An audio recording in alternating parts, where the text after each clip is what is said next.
All this week, we're helping you get back into the swing of things for back to school. New this morning, taking a closer look at how longer school days might work here in Rhode Island. Right now, I'm joined by WPRI.com reporter Dan McGowan. Dan, at 6:30, we talked about the move to some longer school days at a New Bedford elementary school. Is that something that might happen anywhere here in Rhode Island? You know, it's a tough thing to do. Remember, all of this comes down to, in a lot of ways, to contracts and Right. union contracts, and so it goes district by district in some ways. Hasn't been a major push here. You haven't seen it from the state level. Even back when Education Commissioner Deborah Gist was here, she was a big reformer, but this wasn't a pressing issue.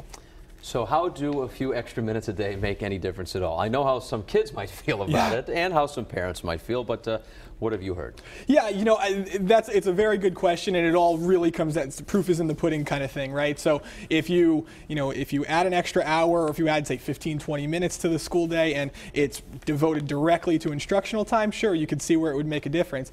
It's easy to kind of waste that time, though, in a lot of ways, and so that's why, again, it's going to come down to whether or not it can work in the long run. All right, has there been any kind of push other than from parents that would like to see their kids maybe stay a little longer and maybe even go one day on the weekend, so to extend the school day? All kidding aside, has there been any push in Rhode Island? There hasn't been, like I said, there hasn't been a major push. I will say a couple of years ago in Providence, when Angel Tavares was the mayor, they negotiated a contract that extended basically 15 minutes to the school day over the course of 3 years. Now, it doesn't sound like a lot, obviously, but the way they kind of sold it was that's 2 extra weeks in learning time. Again, it came down to, can this work over the course of the long run? We're still waiting to find out. All right, so you spent a lot of time covering the news in Providence.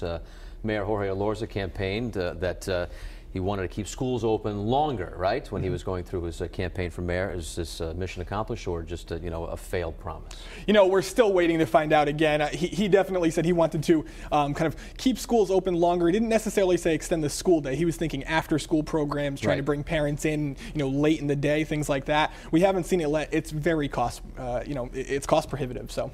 All right, Dan, thanks so much for coming in again early with us this morning. And you can read more from Dan about all things education and Providence on WPRI.com.